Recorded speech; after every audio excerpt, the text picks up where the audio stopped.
آپ دیکھ رہے ہیں سیرت النبی انٹرنیشنل فورم، قسط نمبر 84۔ بعثت نبوی صلی اللہ علیہ وآلہ وسلم سے قبل ترقی یافتہ ممالک کی گمراہیوں کا لرزہ خیز تذکرہ۔ مزید آگے بڑھنے سے قبل ہمارے چینل کو سبسکرائب کر لیجئے اور بیل کے بٹن کو دبا دیجئے تاکہ آپ کو آنے والی ہر نئی ویڈیو کی اطلاع ہو سکے۔ عربی قبائل، حصہ دوم۔ حضرت اسماعیل علیہ السلام کے 12 فرزند تھے جن کی نسل میں اللہ تعالیٰ نے برکت دی اور وہ بے شمار قبائل میں منقسم ہو کر جزیرہ عرب کے مختلف علاقوں میں رہائش پذیر ہو گئے۔ آپ کی اولاد میں سے ایک مشہور شخصیت جو بعد میں آنے والی اولاد اسماعیل کا سنگم قرار پائی، اس کا نام عدنان ہے۔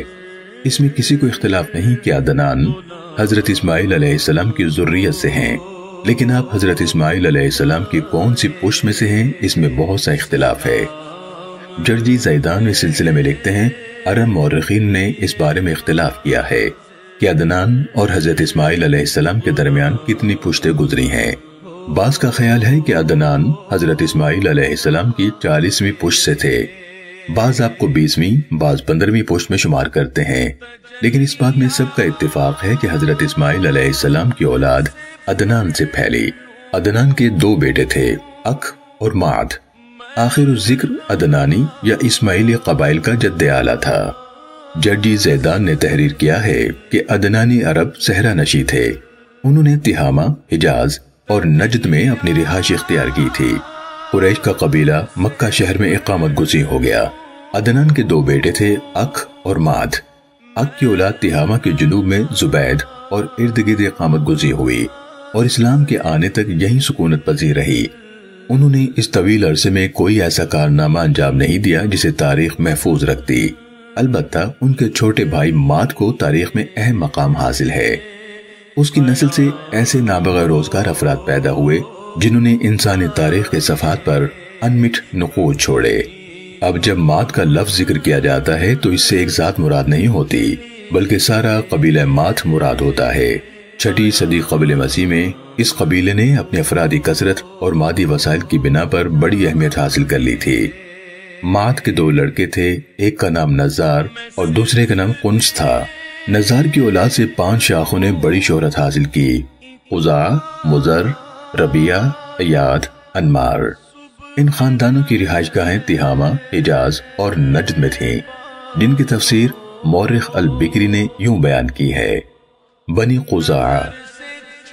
قزاع کے مساکن اور ان کے ریوڑوں کی چراگاہیں بحر احمر کے ساحل جدہ کے ساتھ ساتھ مشرق کی طرف ذات عرق تک پھیلی ہوئی تھیں۔ مضر کے قبائل حرم مکہ کے پڑوس میں سروات تک اور اس کے ارد گرد کے علاقے میں خیمہ زن تھے۔ ربیہ غمرزی کندہ کے پہاڑ سے اور ذات عرق نشیب اور نجد کے پس علاقوں تک پھیلے ہوئے تھے۔ ایاد اور انمار یہ مصر اور نجران کے درمیانی علاقے میں اکٹھے آباد ہو گئے اور ان کے چچا فنس کی اولاد سرزمین مکہ میں سکونت پذیر ہو گئی۔ اس علاقے کی وادیاں اور گھاٹیاں اور گرد و نواح کا علاقہ ان کے قبضے میں تھا۔ یہ تمام قبائل اپنے اپنے علاقے میں بڑے امن و امان کے ساتھ زندگی بسر کرتے رہے۔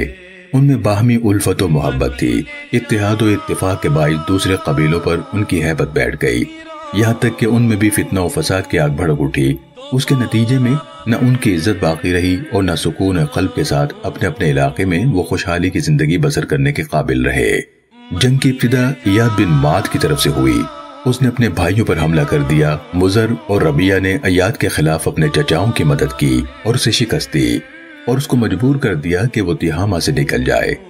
ایاد اپنے اقارب اور مددگاروں کے ساتھ تہامہ سے ترک وطن کر کے پہلے سواد کوفہ میں آ کر اترا، پھر اس نے نہر فرات کو عبور کیا اور سرزمین جزیرہ میں پھیل گئے۔ پھر ان میں سے کچھ لوگ تکریت اور موصل میں جا کر اور بعض حمص اور اطراف شام میں جا کر آباد ہو گئے۔ بعض نے غسانیوں کی اطاعت قبول کر لی، ساتھ ہی ان کا مذہب نصرانیت بھی اختیار کر لیا۔ پھر ان میں سے بہت سے لوگ جبلہ بن اہم کے ہمراہ ملک روم میں چلے گئے۔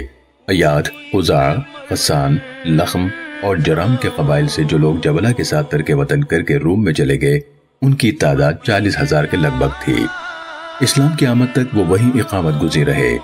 ڈاکٹر حسن ابراہیم لکھتے ہیں حضرت فاروق اعظم رضی اللہ تعالیٰ عنہ نے اپنے زمانے خلافت میں قیصر روم کے پاس قرآن کریم کے نسخے دے کر قاصد روانہ کیے۔